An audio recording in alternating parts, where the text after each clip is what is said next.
అందరికీ నమస్కారం. IYR talks మొదలుపెట్టి ఎఫెక్టివ్గా పోస్టింగ్స్ మొదలుపెట్టి ఒక సంవత్సర కాలం అయింది. ఈ సంవత్సర కాలంలో సబ్స్క్రైబర్స్ బేసు 3,000 నుంచి 33,000 దాకా పెరిగింది. ఐవైఆర్ టాక్స్ను ఆదరిస్తున్న మీ అందరికీ నా ధన్యవాదాలు. భవిష్యత్తులో కూడా ఇదే రకంగా ఐవైఆర్ టాక్స్ని మీరు ఆదరిస్తారని ఆశిస్తూ ఉన్నాను. Thank you. అందరికీ నమస్కారం. ఐవైఆర్ టాక్స్కు స్వాగతం. ఢిల్లీలో Rashtrapati Bhavan, North Block, South Block ఉండే ప్రాంతాన్ని అంతా కలిపి రైజ్నా హిల్స్ అంటారు. ఈ పేరు దీనికి ఎందుకు వచ్చిందనంటే, ఇది మొదటి నుంచి రైజ్నా ఏరియా అని అంటూ ఉండేవారు. 1911లో ఎప్పుడైతే బ్రిటిష్ ప్రభుత్వం ఆనాటి బ్రిటిష్ ప్రభుత్వానికి రాజధానిగా కలకత్తా నుంచి ఢిల్లీకి మార్చిందో, అప్పుడు ఇక్కడ వీళ్ళు గొప్ప భవనాలను కట్టారు. వైస్రాయ్ ఉండటానికి, సెక్రటేరియట్ నడవటానికి. అందుకే దాన్ని సబ్సిక్వెంట్గా మనం రాష్ట్రపతి భవన్ చేసుకున్నాము. నార్త్ బ్లాక్, సౌత్ బ్లాక్ అని రెండు పక్కల సెక్రటేరియట్ బిల్డింగ్స్ ఉన్నాయి. చాలా బ్యూటిఫుల్ ఏరియా. ఎవరైనా ఢిల్లీ పోయినా కానీ చూస్తారు. ఇండియా గేట్ నుంచి స్ట్రైట్ ఉంటుంది. సరే, ఈ మధ్య కాంట్రవర్సీ వచ్చిన ల్యూటినస్ అనేటటువంటి వాడు దీని అంతా డిజైన్ చేయటం జరిగింది. అతని విగ్రహం తీసేసి అక్కడ రాజాజీ విగ్రహం పెడుతున్నారు. ఇది రైజ్నా హిల్స్కు ఒక స్టోరీ. ఈ రైజ్నా హిల్స్ ప్రాంతంలో ఈ సెక్రటేరియట్ ఇవి ఉన్నాయి కాబట్టి రైజ్నా డైలాగ్స్ అని చెప్పి 2016 నుంచి భారత ప్రభుత్వం ఒక థింక్ ట్యాంక్ మీటింగ్స్ నిర్వహిస్తూ ఉన్నది. దీనికి చాలా చాలా ప్రముఖులైనటువంటి వ్యక్తులు వస్తున్నారు, ప్రపంచంలో నుంచి మాట్లాడుతున్నారు. ఇష్యూస్ మీద డిస్కషను, ప్యానెల్ డిస్కషన్స్ ఇవి జరుగుతూ ఉంటాయి.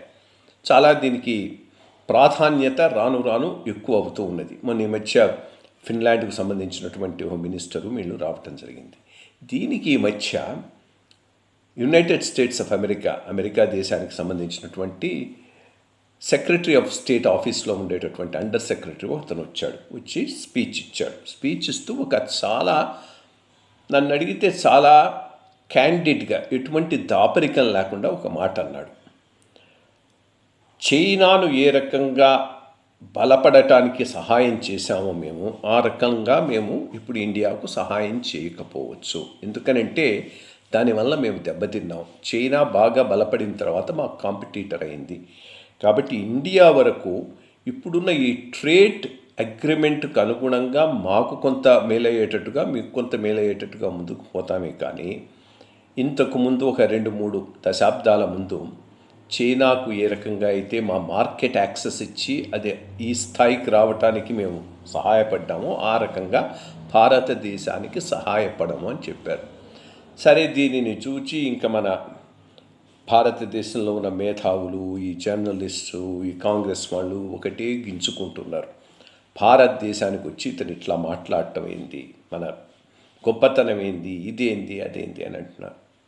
యాక్చువల్గా నన్ను అడిగితే అతను చాలా ఫ్రాంక్గా మాట్లాడాడు, సరిగ్గా మాట్లాడాడు. ఇది మనం మనసులో పెట్టుకొని ముందుకు పోవాల్సినటువంటి అవసరం ఎంతైనా ఉన్నది. ముందు దీని గురించి మాట్లాడే ముందు చైనా ఎట్లా అభివృద్ధి చెందింది, ఆ రోజు ఇండియా ఎట్లా ఫెయిల్ అయింది అనేది ఒక తడవ మనం చూద్దాం. దాన్ని బట్టే ఎవరు దీనికి రెస్పాన్సిబుల్ అనేది కూడా మనకు తెలుస్తుంది. ఈ వరల్డ్ ట్రేడ్ ఆర్గనైజేషన్ దీన్ని వెస్టర్న్ కంట్రీస్, అమెరికా కలిసి ముందుకు తీసుకుపోయినారు. ముందుకు తీసుకుపోవటంలో వాళ్ళకు అజెండా ఉంది. వాళ్ళ అజెండా ఏంది? వాళ్ళ దగ్గర చాలా ఇన్నోవేషన్స్ జరుగుతున్నాయి. ఇండియా లాంటి దేశాలు, చైనా లాంటి దేశాలు ఈ ఇన్నోవేషన్స్ను దొంగలించుకొని పేటెంట్ సిస్టమ్ సరిగ్గా లేదు కాబట్టి వాళ్ళ ప్రోడక్ట్స్ని చేసి వాళ్ళ లాభం పొందుతున్నారు. కాబట్టి ఇంటలెక్చువల్ ప్రాపర్టీ రైట్స్ అనే దాని మీద ఒక ప్రపంచమంతటా అండర్స్టాండింగ్ ఉండేటట్టు చూడాలని, అట్లాగే వాళ్ళ ఇన్సూరెన్స్, బ్యాంకింగ్ కంపెనీలకు ప్రపంచమంతటా యాక్సెస్ వచ్చేట్టుగా చూడాలనేటటువంటి ఉద్దేశంతో ఈ వరల్డ్ ట్రేడ్ ఆర్గనైజేషన్ ఫ్రేమ్వర్క్ను పెట్టి, దాంట్లో భాగంగా ఇంకోటి ఏం చూచారంటే, వీళ్ళ క్యాపిటల్ ఉంది. క్యాపిటల్ ఎక్కడో చోట డిప్లాయ్ కావాలి. లేబర్ కాస్ట్లీగా ఉంది అమెరికా లాంటి దేశాల్లో. సో కాబట్టి మోస్ట్ ఫేవర్డ్ నేషన్ అనేటటువంటి కాన్సెప్ట్ తీసుకొని వచ్చి ప్రపంచంలో ఎక్కడైనా కానీ మ్యానుఫ్యాక్చర్ కావచ్చు, అది అది ఏ దేశానికైనా కానీ ఎగుమతి కావచ్చు, ఏ దేశానికి ఎగుమతి అయినా కానీ అన్ని దేశాలకు ఒకే రకమైన టారిఫ్ ఉండాలనేటటువంటి సిస్టమ్ను తీసుకొని వచ్చారు. మొట్టమొదట చైనా దీని యొక్క ప్రాధాన్యతను రియలైజ్ చేసుకోలేదు. కానీ ఎప్పుడైతే రియలైజ్ చేసుకున్నదో వెంటనే వరల్డ్ ట్రేడ్ ఆర్గనైజేషన్లో జాయిన్ కావడానికి పావులు కదపటం మొదలెట్టింది. ఎందుకంటే చాలా ప్రాసెస్ కాంప్లికేట్ అయిపోయింది. అంటే ముందేగానే జాయిన్ అయి ఉంటే ప్రాబ్లం లేదు, బట్ ఏర్పడిన తర్వాత జాయిన్ అవ్వాలంటే అన్ని కంట్రీస్ దానికి ఒప్పుకోవాలి. కాబట్టి ఇండివిజువల్గా కంట్రీకి కన్సెషన్ ఇస్తూ మొత్తం మీద చివరకు 2002 ఆ ప్రాంతాల్లో జాయిన్ అయింది. జాయిన్ అయినప్పటి నుంచి వరల్డ్ ట్రేడ్ ఆర్గనైజేషన్ యొక్క ఫుల్ అడ్వాంటేజ్ తీసుకున్న కంట్రీ ఏదైనా ఉందంటే అది చైనా. వాళ్ళు బాగా ఇన్ఫ్రాస్ట్రక్చర్ డెవలప్ చేసుకున్నారు, సోషల్ ఇన్ఫ్రాస్ట్రక్చర్ డెవలప్ చేసుకున్నారు, ఫిజికల్ ఇన్ఫ్రాస్ట్రక్చర్ డెవలప్ చేసుకున్నారు. పెద్ద ఎత్తున ఫారిన్ కంపెనీస్ ఇన్వెస్ట్మెంట్స్ అక్కడ పెట్టడం మొదలెట్టాయి. ఎందుకంటే లేబర్ చీప్గా ఉంది కాబట్టి మొత్తం వరల్డ్ మ్యానుఫ్యాక్చరింగ్ హబ్గా చైనా తయారు కావటం జరిగింది. ఇది ఏ దశాబ్దంలో జరిగింది? 2004 నుంచి 2014 మధ్య. మనకు అప్పుడు ఆ ఆపర్చునిటీ బాగా ఉండింది. మనం కూడా ప్రపంచానికి ఒక మ్యానుఫ్యాక్చరింగ్ హబ్ అయి ఉండొచ్చు. ఆ రోజు చైనా తీసుకున్న ఇనిషియేటివ్స్ భారతదేశం తీసుకోకుండా ఎవరు ఆపలేదు.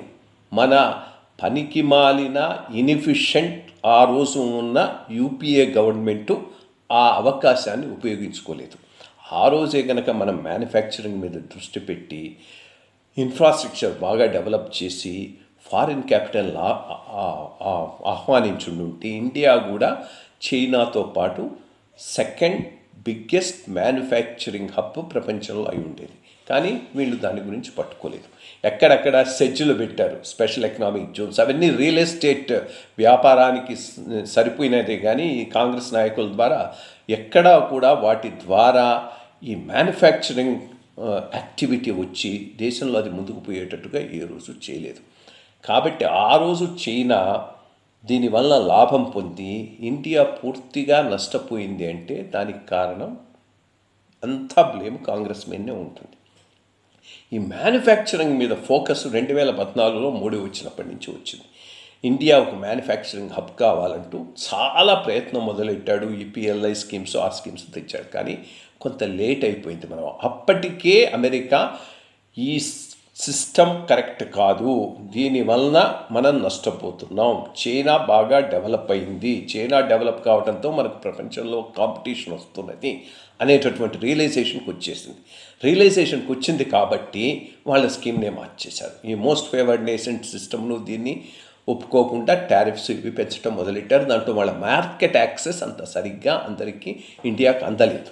అందుకనే మనం అంతా సరిగ్గా మ్యానుఫ్యాక్చరింగ్ హబ్గా ముందుకు పోలేకపోయినాం.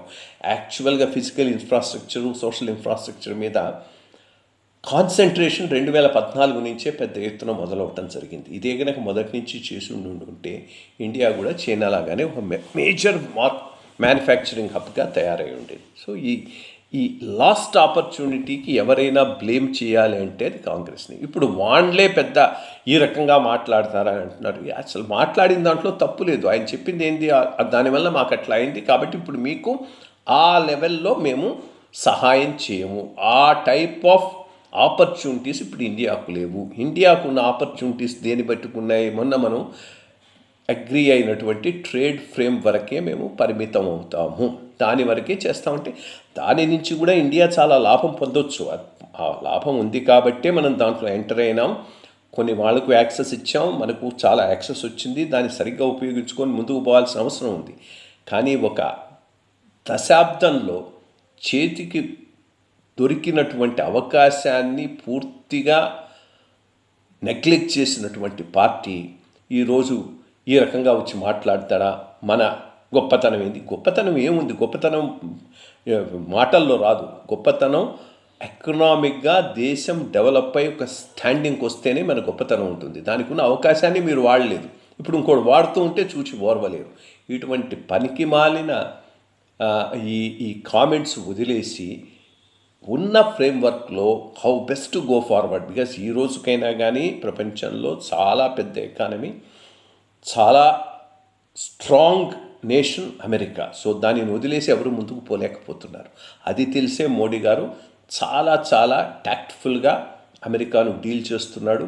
దేశ ఇంట్రెస్ట్ను దృష్టిలో పెట్టుకొని ఆ ట్రేడ్ అగ్రిమెంట్ను ముందుకు తీసుకుపోతున్నాడు. ఇది చాలా హర్షించాల్సిన విషయం. చేసిన తప్పు, దేశానికి మీరు చేసిన నష్టం చాలా చాలా గొప్పది. అదంతా పక్కన పెట్టి ఈరోజు ఈ విషయం మీద వాడెట్లా మాట్లాడాడు, వీడెట్లా మాట్లాడాడని ఊరికి గగ్గించుకోవటం దేశ ప్రయోజనాలకు అనుకూలంగా రెస్పాన్సిబుల్ అపోజిషన్గా బిహేవ్ చేయటం అయితే కాదు. Thank you.